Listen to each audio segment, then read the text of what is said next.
Bonjour au Horseman's Club. Quand on fait des stages, on voit le même type de problème assez régulièrement. Et ça c'est bien parce que comme ça, je sais quel type de vidéo je dois mettre sur le Horseman's Club. Parce que ce problème-là, je vois assez souvent, donc il faut que j'explique ça mieux. Et une des choses, c'est de mener le cheval sur chaque côté. On a déjà parlé de ça, on a déjà mené 2 chevaux, on fait des exercices régulièrement, mais je voulais juste revenir sur ce sujet et voir si on peut encore améliorer les choses, particulièrement le mener à droite et aussi la manière de changer le côté entre le gauche et la droite. En général, on commence à gauche. Tout le monde a l'habitude de mener le cheval à gauche et organise la longe pour que c'est la distance entre l'école et l'épaule. Si c'est trop court, vous allez juste mener le cheval par le mousqueton. Ça, c'est pas très intéressant.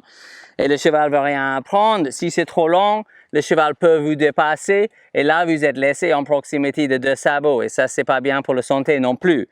Donc, minimaliser le spaghetti dans la main. Pas trop de spaghetti. Parfois, les gens, ils ont le longe un petit peu comme ça. Il y a juste une masse de spaghetti dans la main. Donc, des grosses boucles, 2, 3, mais moi j'ai 1,5, mais des grosses boucles dans la main. Menez le cheval. S'il traîne, pression sur la tête. S'il passe devant, laisse faire l'erreur, pousse le fesse assez fort, pap, pap, sur le fesse, reculez 2, 1, 2, et répète l'exercice. Après, bientôt, ça prend 2, 3 fois, vous allez arrêter, le cheval va s'arrêter. Si vous reculez, il va reculer, et si vous tournez, il va tourner. Donc, menez, arrêtez, stick devant en cas de besoin, reculez et tournez. Quand je tourne les épaules, je marche mes pieds, 1, 2, 1, 2, 1, 2. Si j'ai besoin d'accélérer le cheval, je vais toucher le cheval sur le coude, sur l'épaule ici avec le stick.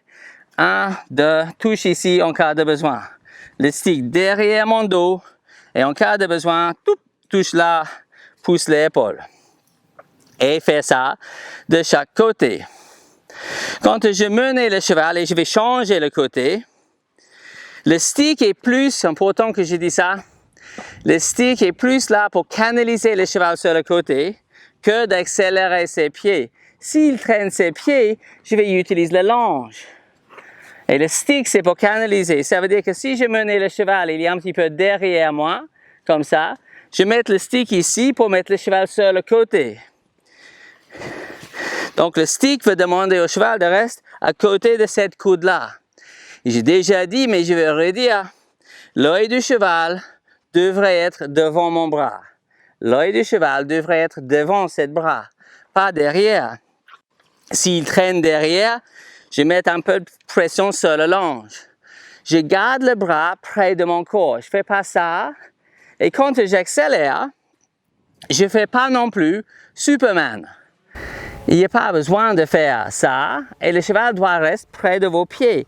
Donc, si j'ai besoin, je fixe la main près de mon corps et j'accélère mes pieds.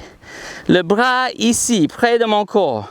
Si j'ai besoin de plus de puissance, je mets le longe et je pousse comme ça sur le longe. Accélérer ses pieds.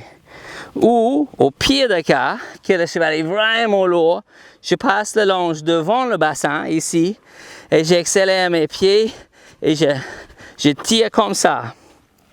Pour ne pas, parce qu'avec le bras éloigné, il est trop faible. Le cheval ne vient pas, vous allez faire un demi-tour et regarder le cheval, c'est pas intéressant. Quand je change le côté, je passe le stick très clairement devant le chanfrein. Je ne peux pas passer le stick ici. Là, il ne peut pas changer de côté parce qu'il ne voit pas le stick là. Il voit le stick sur le côté, mais ça passe en dessous. Donc, il ne peut pas voir ça. Il faut que le stick passe devant le chanfrein, devant ici, et touche l'épaule. Et là, le cheval va arriver sur l'autre côté. De ce côté-là, stick devant le chanfrein, touche l'épaule, la tête ici. Bien sûr, c'est difficile pour lui quand je suis immobile. Il faut que je fasse ça en mouvement. Stick devant le chanfrein, change le côté, change le longe derrière. Je répète ce que j'ai fait là parce que techniquement c'est un peu compliqué parfois. J'ai fait stick devant, touche l'épaule, longe derrière. Ok, et une raison de plus de ne pas avoir trop de spaghettis dans la main. Peut-être vous avez besoin de mettre le cheval près de la pare-botte et faire marcher, accélérer ses pieds parce qu'il traîne là. Marcher près de la barrière et déjà commencer par expliquer, marcher à côté de moi, pas derrière. Good boy. Arrêtez, laisse faire l'erreur. S'il doit faire l'erreur, laisse le cheval faire l'erreur et corriger. Et maintenant, stick devant, touche la terre. Et faire assez régulièrement, mais un peu de variété. Faire près de la barrière, par exemple, marcher, trotter, arrêter, reculer et repartir. Après, vous pouvez changer le côté comme ça et refaire le même exercice. Marcher, trotter, arrêter, reculer et repartir. Arrêter, reculer, stick devant, tourne les épaules et va dans l'autre sens.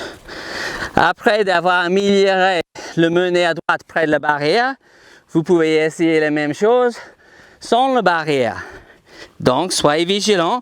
Est-ce qu'il est à côté de vous? Il y a beaucoup de chevaux, beaucoup de couples cheval-humain, dans lesquels le cheval, il est souvent les oreilles un petit peu en arrière. Et bien sûr, certaines races, les ibériques, le quarter-horse, certains, c'est fait partie de la sélection génétique. Ils sont faits pour chasser des bovins. Mais quand même, parfois j'ai l'impression que le cheval est un petit peu crocodile et en train de chasser son humain. Si le cheval est à côté de le bipède, il ne veut pas le chasser. Mais s'il passe derrière, vous pouvez devenir rapidement le jouet de votre cheval. Ça, c'est pas du tout bien pour votre santé. Donc, c'est pour ça qu'il est essentiel qu'il soit à côté. Je sais, parfois on dit oui, mais dans certains chemins chez moi, dans la montagne, il faut qu'il soit derrière. Ok, dans ces situations-là, oui, ok, il faut qu'il soit derrière. Ça, c'est facile à organiser. Mais quand vous êtes en train de mener le cheval dans le vie quotidien, autour de vos écuries et tout, soyez sûr qu'il est à côté de vous, pas derrière. À côté de vous, l'œil du cheval, devant le bras, votre bras, sinon inconfortable. Où est la position confortable pour le cheval? À côté de son humain. Et après, vous pouvez accélérer, arrêter, reculer et aussi faire des transitions intra-allure. Ça veut dire marcher comme ça. Et marcher plus vite. Inconfortable s'il traîne. Inconfortable s'il dépasse. Changer de côté. Marcher plus vite. Marcher plus lentement. Marcher plus vite.